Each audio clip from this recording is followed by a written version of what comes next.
What are you looking at, butthead? All right, so I have a bunch of movies I need to do reviews for. I watched quite a few before Thanksgiving.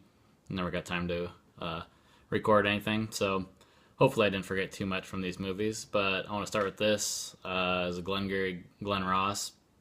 It's from 1992.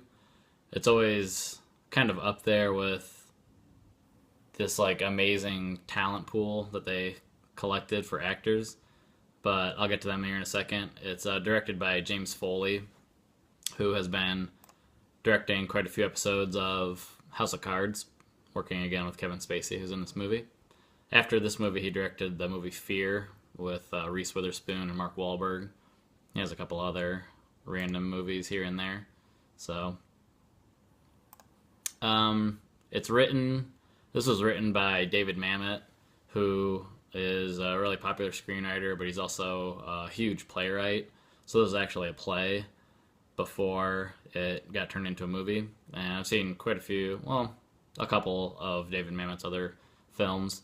He's directed quite a few as well. He did the movie Spartan, and it has Val Kilmer and William H. Macy, and he did a movie called Heist with Gene Hackman, and I think Danny DeVito's in that.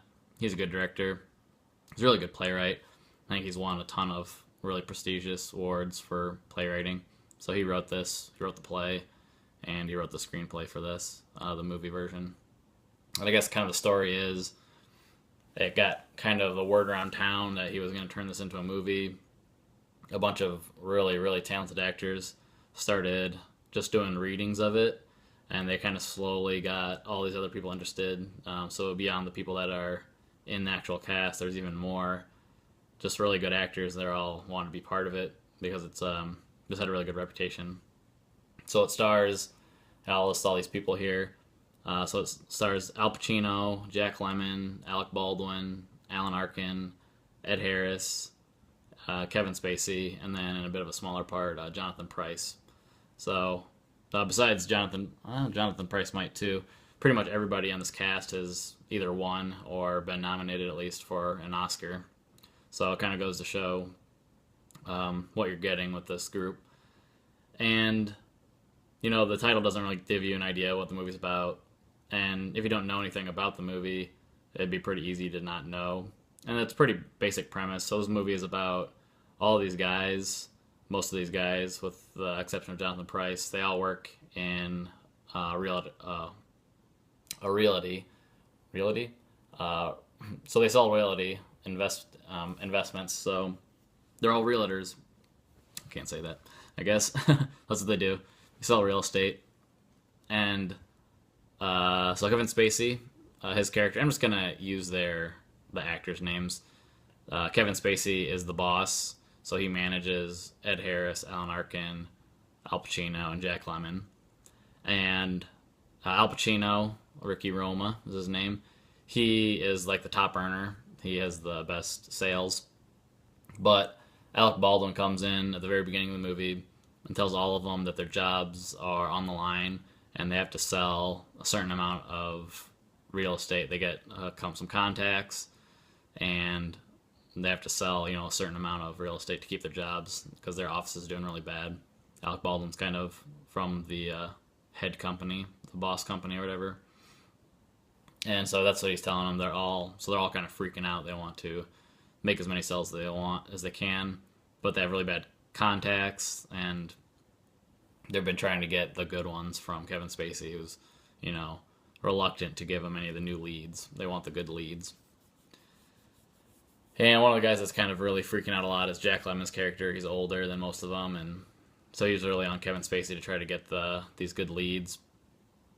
And they kind of follow each person, but Jack Lemmon has like a daughter, I think that's in the hospital, so he's really worried about that.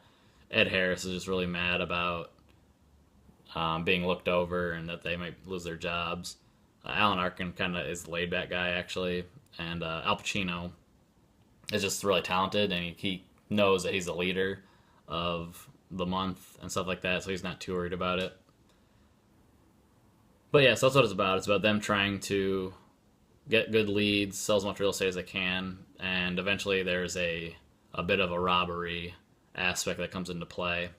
and that affects who sold, what realty. So then, it can move the leaderboard, make one person lose their job or not.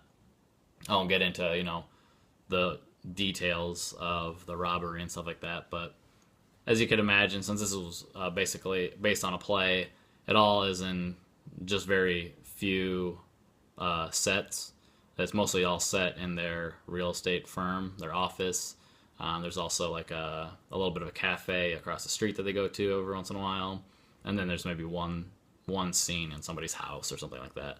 So it's a very small environment, nothing crazy. But I was really surprised for how much profanity is in the movie. I mean, it competes with Quentin Tarantino and Martin Scorsese movies. They're just cursing nonstop. I was pretty surprised.